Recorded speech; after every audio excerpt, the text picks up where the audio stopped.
طيب يلا بينا ننتقل دلوقتي للجزء بتاع التفضيل.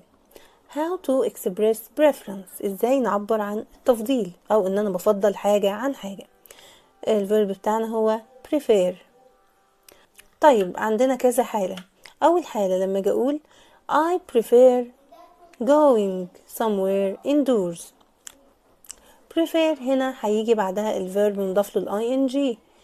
prefer لما تيجي لوحدها، prefer لما الفيرب ده يجي لوحده هيجي بعده ing على طول. I prefer going، I prefer watching، I prefer sleeping، هيجي بعدها ing على طول. I prefer ing. تمام. لكن لو قلت I'd prefer، اللي هي I'd يعني اللي هي اختصار ل I would prefer to go، I would prefer to go، هيجي بعديها to